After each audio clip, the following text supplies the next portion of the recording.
Hello friends, আমি সুস্মিতা। আমার চ্যানেলে জানাই সবাইকে ওয়েলকাম। তোমরা কেমন আছো? আশা করি ভালো আছো। আমিও খুব ভালো আছি। দেখো, সকাল থেকে কেমন মুষলধারে বৃষ্টি হয়েই যাচ্ছে। থামার তো কোনো নামগন্ধ নেই 3 দিন ধরে। আর আমি তো সকালবেলায় বাড়ি থেকে বেরিয়ে হাফ ভিজে গেছি। দেখো, এটা চলে এসেছি আমি সুন্দর এটা স্টেশনটা। ট্রেন চলে এসেছে আর ভেতরে উঠে দেখছি মানে মহিলা কামরায় পুরো ফাঁকা, কেউ নেই। গোটা আমি যে মহিলা কামরাটায় ছিলাম, তো পুরো দুটো না তিনটে মেয়ে ছিল, পুরো ফাঁকা। তো ফার্স্ট টাইম এরকম ফাঁকা ট্রেনে যাচ্ছে, এত বৃষ্টি হচ্ছে, আমি তো পুরো ভিজে গেছি।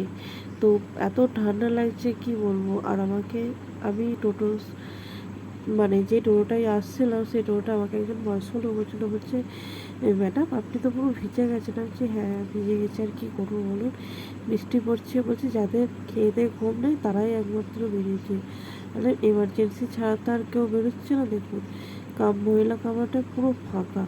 আর এই প্রথমবার ফার্স্ট টাইম এরকম ফাঁকা ট্রেন। কারণ এতদিন যাতায়াত করছি, কি বলবো। আর 3 দিন ধরে এত বৃষ্টি হচ্ছে, থামার তো কোনো নামগন্ধ নেই। আর এটা হচ্ছে তোমার, এখানটা হচ্ছে হাবাসপুর।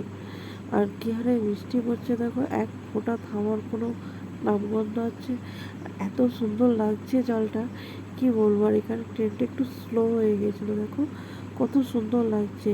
আমি যাচ্ছি আমার বোনকে আনতে, ওর শরীরটা খুব খারাপ, আর তার জন্য আমি নিয়ে আসতে যাচ্ছি। দেখো চলে এসেছি মুসাগ্রাম স্টেশনে। আর খুব ভিড় দেখছি, আমি খানিকক্ষণ দাঁড়িয়ে গিয়েছিলাম, তারপর যেন একটু ওয়েট করে যাই তারপর যাবো।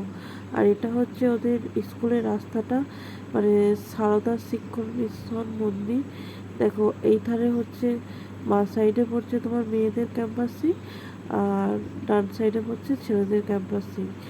দেখো ওখান থেকে, আর আমি যখন যাই আর একজন মানে আমাকে দেখছে, যে তখন কেউ ছিল না, একজনই আসছিল আমার পেছু পেছু। তাই ভাবলাম যে সবাই চলেছে, তারপর যে দেখি যে কেউই আসে দেখো, আমি আর দুজন এসেছিলো।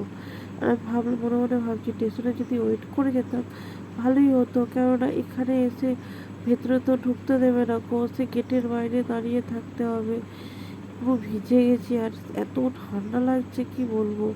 আর বৃষ্টি তো হয়েই যাচ্ছে, কোনো তো থামার নামগন্ধ নেই, কি বলবো বলো। এমার্জেন্সি ছাড়া কেউ বেরোয় না। আর সেই সবারই এক কথা, আজকে যেহেতু মানে ছেলের কাছে আসতে হবে, তাছাড়া এমার্জেন্সি ছাড়া কেউই বেরিয়ে আসে দেখো। দেখো স্যারকে বলে তবু একটা রুম অ্যারেঞ্জ করা গেল। তো আমাদেরকে বললো এখানে বসুন, 9টা না বাজলে ভেতরে ছেলেদের কাছে যাবেন না। দেখে অনেকে আসছে, ডাকছে ছেলেদেরকে, তো অনেকে বলছে না না ডাকবেন না বাচ্চাদেরকে, পরের বার কিন্তু এটা অ্যালাউ করবে না গো।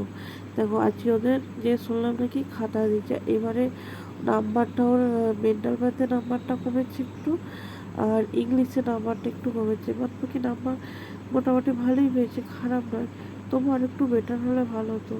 আর আমার বোনপোটা পড়ে ক্লাস 3-তে, তবু ওদের কটা 10টা সাবজেক্ট, এতটা কি বলবো। আর আমি তবুও বললাম যে নাম্বারটা কমে গেছে, একটু বেটার হলে ভালো হতো। তারপর মাইকে অ্যানাউন্সমেন্ট করলো হেডম্যাম যে মিটিং আছে, এখানে চলে আসুন আপনারা সবাই। তারপর চলে গেলাম ওখানে। আর খাতার রেজাল্ট দিচ্ছিল, তো রেজাল্ট নিয়ে আমরা চলে এসেছি স্টেশনে।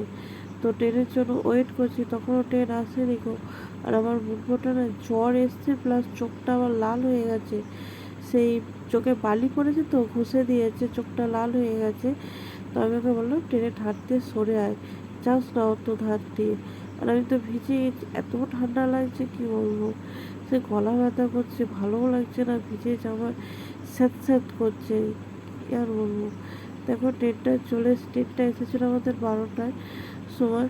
আর দেখো আমরা ট্রেন থেকে নেমে স্টেশন থেকে এসে আমরা টাউন সার্ভিস বাসে যাচ্ছি। এটা হচ্ছে আমাদের বর্ধমানের দুর্গা ঠাকুরের প্যান্ডেল।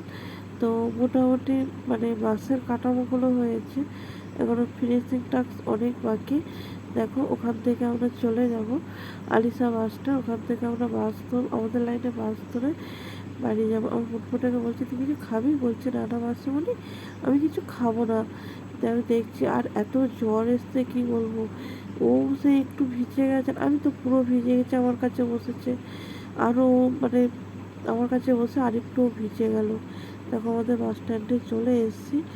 আর আমি ভাবছি যে বাসটা কখন ছাড়বে। দিয়ে আমি দাঁড়িয়ে আছি, মানে বাসটা এলো, এসে তোমার এরকম হচ্ছে বাসটা হয়তো ছাড়বে না, বলছে না না এই বাসটাই আগে ছাড়বো। দেখো বাসে উঠে পড়েছি আমি। আমার ফুফুটাকে বলছি কিছু খাবি, বলছে হ্যাঁ। ওকে বসিয়ে রেখে আমি আবার খাবার কিনতে গেলাম। কিনে নিয়ে এসে দেখো বাসটা আমাদের ছেড়ে দিয়েছে। আর আমাদের বাস স্ট্যান্ড থেকে নেমে টোটোয় করে বাড়ি যাচ্ছি। ভিডিওটা ভালো লাগলে লাইক কমেন্ট অ্যান্ড শেয়ার।